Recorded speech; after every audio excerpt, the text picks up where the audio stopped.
Hello दोस्तों, नमस्कार। अंजना कुमारी channel में आपका हार्दिक स्वागत है। मैं कामना करती हूँ कि आप लोग स्वस्थ रहें, तंदुरुस्त रहें, दिन दोगुनी रात चौगुनी उन्नति करते रहें। अगर आप टीचर से संबंधित जानकारी प्राप्त करना चाहते हैं या प्रीवियस ईयर पेपर करना चाहते हैं तो चैनल को सब्सक्राइब करें और अपने दोस्तों तक अवश्य शेयर करें। ये जितने भी मैं प्रश्न करवाऊँगी ये प्रीवियस ईयर परीक्षाओं में पूछे गए प्रश्न हैं। तो चलो अगर शुरुआत करते हैं। कोरवी किस बोली को कहते हैं? प्रश्न है, कोरवी किस बोली को कहते हैं? मारवाड़ी, खड़ी बोली, अवधी, छत्तीसगढ़ी। मारवाड़ी, खड़ी बोली, अवधी, छत्तीसगढ़ी। तो इसका जो कोरवी बोली कहते हैं इसका आएगा आंसर खड़ी बोली। खड़ी बोली को कोरवी कहते हैं। बाकी ये अवधी है पूर्वी हिंदी की है और ये छत्तीसगढ़ी भी पूर्वी हिंदी की है। मारवाड़ी है राजस्थानी हिंदी की। अन्य ऑप्शन भी करते हुए चलें। बिहारी हिंदी की बोली का नाम, बिहारी हिंदी की बोली का क्या नाम है? मगही, छत्तीसगढ़ी, बघेली, बुंदेली। इसका आंसर आएगा ऑप्शन नंबर ए, मगही। ये बघेली छत्तीसगढ़ी पूर्वी हिंदी की है, बुंदेली ये पश्चिमी हिंदी की है। मगही किस उपभाषा की बोली है? मगही, मगही है वो बिहारी की बोली है। इसकी जो ट्रिक है, बिहारी के मग में एक मग मेथी डालो। बिहारी, मगही और मैथिली।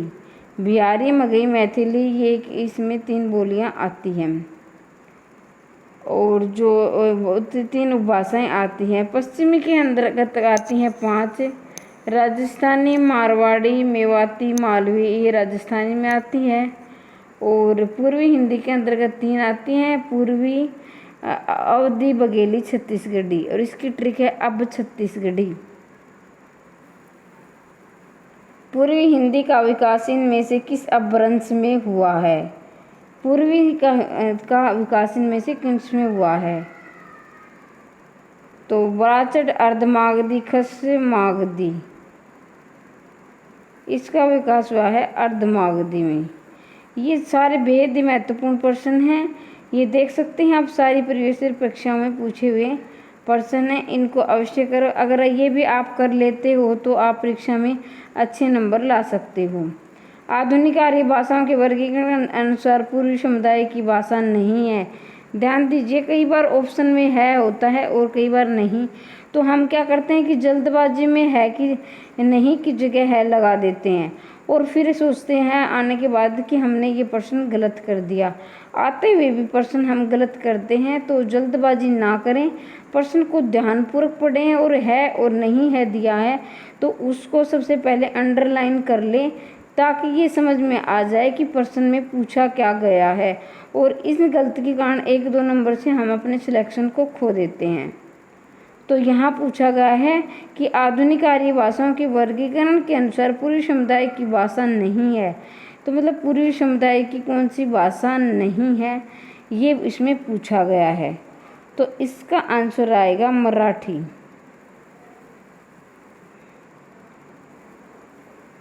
आधुनिक आर्य भाषाओं के वर्गीकरण के अनुसार पूर्वी समुदाय की भाषा मराठी नहीं है, ये महाराष्ट्रीय अपभ्रंश की भाषा है। अब देखिए, जो मराठी भाषा है महाराष्ट्र के अंतर्गत बोली जाती है। शेष भाषाओं की उत्पत्ति मागधी अपभ्रंश से हुई है। बिहारी की राजधानी पटना, बिहार की राजधानी पटना किस बिहारी बोली क्षेत्र में स्थित है? अब देखो, जो पटना में, इसका मतलब ये कि पटना में कौन सी भाषा बोली जाती है? तो मैथिली, मगही, भोजपुरी, अंगिका। जो मगही भाषा है वो पटना के अंतर्गत बोली जाती है, ऑप्शन नंबर सी। और जो ये अंगिका को कोसा की भाषा भी बोलते हैं। मगही शब्द मागधी का विकसित रूप है। मगही शब्द है मागधी का विकसित रूप है। कुछ लोग इसे मागधी भी कहते हैं। अब देखो मागधी का दूसरा नाम भी पूछ लिया जाता है कि मगही का दूसरा नाम क्या है, तो मागधी। ये बोली पूरे गया जिले में तथा पटना, हजारीबाग, मुंगेर, पलामू, भागलपुर, रांची आदि कुछ विभागों में बोली जाती है। तो कई बार ये पूछ लिया, अब पूछ लिया कि पटना में कौन सी बोली जाती है, तो मगही। ये पूछ लिया जाए भागलपुर, रांची में, तो मगही। तो इनको भी आप विशेष रूप से ध्यान रखें। आधुनिक आर्य भाषाओं के उदय के पूर्व आर्य भाषा का कौन सा रूप विद्यमान है। अब पूछा गया कि आधुनिक आर्य भाषाओं के उदय के पूर्व आर्य भाषा में कौन सा रूप विद्यमान था। संस्कृत, पाली, प्राकृत, अपभ्रंश। तो इसका जो है आधुनिक आर्य भाषाओं का उदय है वो अपभ्रंश से हुआ है। अपभ्रंश का मतलब होता है बिगड़ा हुआ रूप। अपभ्रंश का रूप है मतलब बिगड़ा हुआ। अपभ्रंश का रूप है बिगड़ा हुआ। पहले आई संस्कृत, फिर आई पाली, फिर आई प्राकृत और फिर अपभ्रंश, उसके बाद हिंदी या खड़ी बोली। जो खड़ी बोली उसका मानक रूप है आधुनिक हिंदी का। तो सबसे पहले आई संस्कृत, फिर पाली, फिर प्राकृत, फिर अपभ्रंश से जो है आधुनिक आर्य भाषाओं का विकास हुआ है। संस्कृत पाली प्राकृत भाषा से हुई अपभ्रंश तक पहुँचती है। फिर अपभ्रंश अवध से गुजरती प्राचीन प्रारंभिक रूप लेती है। विशुद्धतः हिंदी एवं आधुनिक आर्य भाषाओं का आरंभ अपभ्रंश से माना जाता है। देखिए अपभ्रंश से थोड़ा सा बिगड़कर रूप अवध में आया और फिर कई बार अवध नहीं होता है ऑप्शन में, तो आप अपभ्रंश के बाद सीधा खड़ी बोली हिंदी लगाओगे। लेकिन अगर अवध दिया गया है तो पहले अपभ्रंश फिर अवध फिर हिंदी आएगा। आधुनिक आर्य भाषाओं का विकास किससे हुआ है, तो इसका हमने अभी जाना कि अपभ्रंश से हुआ है आधुनिक आर्य भाषाओं का विकास।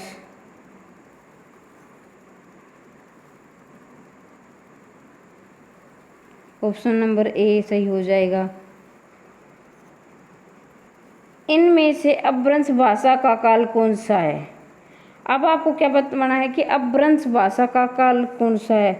1000 ईस्वी से 500 ईस्वी तक, 1500 से 500 ईस्वी, 500 से 100 ईस्वी। तो इसका ऑप्शन नंबर आ जाएगा डी, यानी 500 ईस्वी पूर्व से 1000 ईस्वी तक अपभ्रंश भाषा का हुआ। अगर ये ऑप्शन में पूछ लिया जाए कि खड़ी बोली का विकास कौन सी ईस्वी में हुआ, तो 1000 ईस्वी लगाओगे आंसर। खड़ी बोली 1000 ईस्वी तक। अगर अपभ्रंश का काल पूछ लिया जाता है 500 ईस्वी से 1000 ईस्वी तक आएगा। इस बात का ध्यान रखें। भारतीय आर्य भाषा के इतिहास में 500 ईस्वी पूर्व से और 1000 ईस्वी तक के काल को अपभ्रंश काल कहते हैं। आधुनिक आर्य भाषा हिंदी, बंगला, गुजराती, मराठी, पंजाबी, उर्दू, उड़िया आदि की उत्पत्ति इन अपभ्रंशों से हुई है। सिंधी भाषा का संबंध किससे है। अब ये बताना है कि आपने सिंधी भाषा का संबंध किस भाषा से है, तो सिंधी का आएगा ब्राचड़।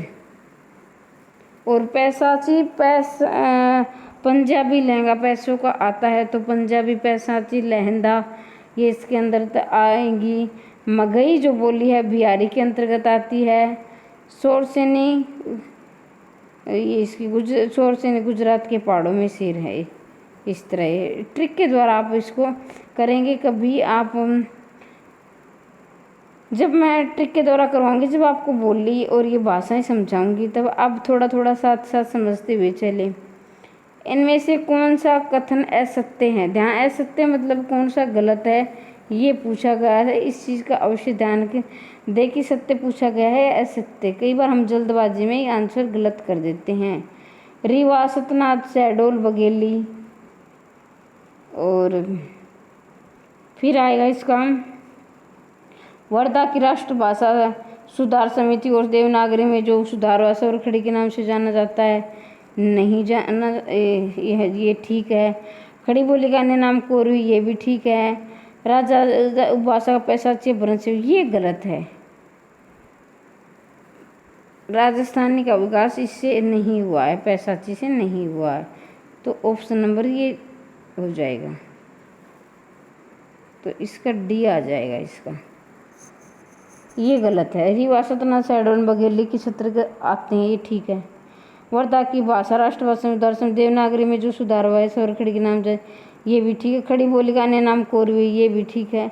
खड़ी बोली का अन्य नाम कोरवी है, लेकिन ध्यान दीजिए हरियाणवी का दूसरा नाम भी पूछ लिया जाता है, वो है बांगरू। राजस्थानी भाषा का विकास और से वर्षीय से कथन सत्य हैं।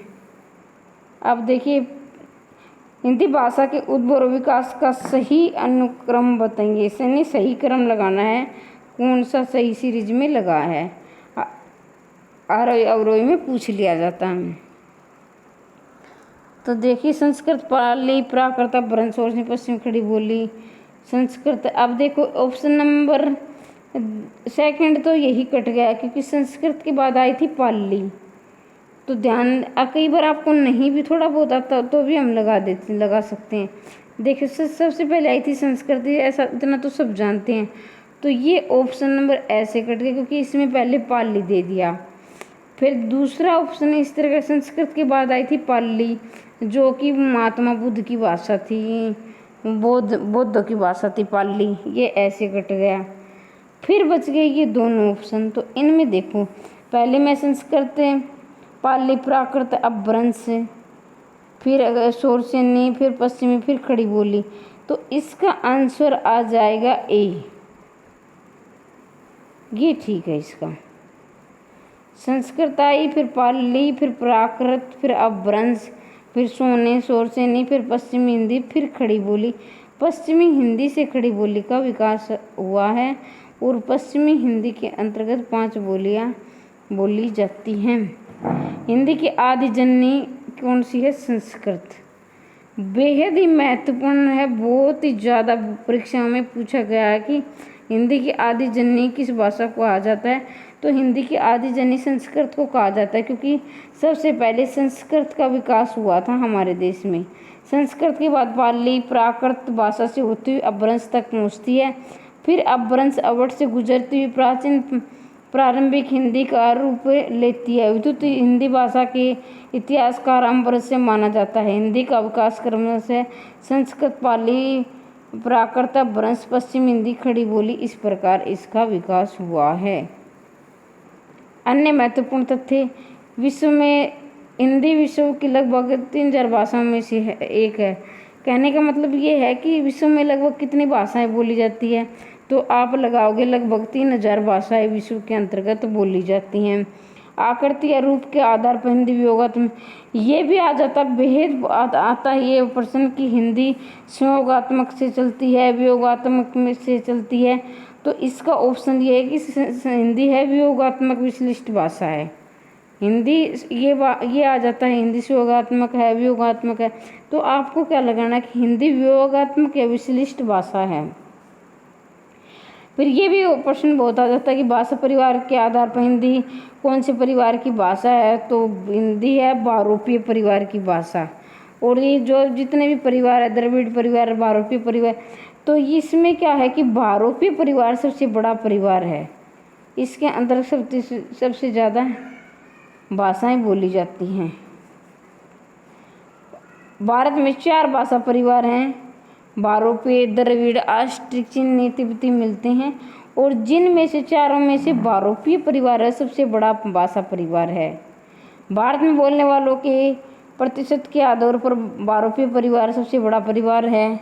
हिंदी बहुरूपीय, भारतीय यूरोपीय की ईरानी शाखा की भारतीय आर्य भाषा से विकसित एक भाषा है। हिंदी के अधिकांश शब्द किस भाषा से आए हैं? अब आपको संस्कृत, प्राकृत, फारसी, अंग्रेजी, उर्दू। फारसी जो है ये मुस्लिमों की भाषा थी। उस समय मुस्लिम जो थे वो फारसी भाषा को अपने राज्यकाज में उपयोग करते थे, और अंग्रेजी विदेशी भाषा हो गई, उर्दू नहीं। तो इसका आएगा ऑप्शन नंबर ए। हिंदी के अधिकांश शब्द क्या है? संस्कृत के शब्द है। कहने का मतलब ये है कि कई बार ये नहीं पूछा जाता कि तत्सम शब्द, तद्भव शब्द। जो तत्सम शब्द है वो यूं के यूं संस्कृत के शब्द हैं, और हिंदी में प्रचुर मात्रा में संस्कृत या तत्सम शब्दों का प्रयोग हुआ है। हिंदी किस परिवार की भाषा है? सामी, हामी, बारोपी, काकेशी, पापुई। अभी हमने क्या पढ़ा कि बारोपी परिवार की भाषा है, जो कि 3000 भाषाओं में सबसे बड़ा भाषा परिवार है। बारोपी, द्रविड़, तिब्बती, ऑस्ट्रिक इत्यादि में सबसे बड़ा भाषा परिवार हिंदी है और जो भारत के अंतर्गत बोली जाती है। हिंदी का संबंध किस भाषा परिवार से? बारोपी, द्रविड़, यूराल, अपलाई, चीनी, तिब्बती। तो इसका ऑप्शन नंबर ए आएगा। अभी भी हमने पढ़ा। ये जितने भी मैंने प्रश्न करवाए हैं आज आपको, ये प्रीवियस ईयर पेपरों में पूछे हुए प्रश्न हैं और ये हर एग्जाम में पूछे गए। आपने भी देखा कि किस किस एग्जाम में कौन सा प्रश्न पूछा गया है। और ये व्याकरण के प्रश्न जरूरी नहीं है कि जिनका सब्जेक्ट हिंदी है उन्हीं के ये पेपरों में आएंगे, जो बाकी जो अन्य पेपर हैं उनमें भी ये पूछे जाते हैं। तो अगर आप प्रीवियस ईयर पेपर करना चाहते हैं या टीचर से संबंधित जानकारी प्राप्त करना चाहते हैं तो चैनल को सब्सक्राइब करें। आज के लिए इतना ही और अपने दोस्तों तक शेयर अवश्य करें। धन्यवाद।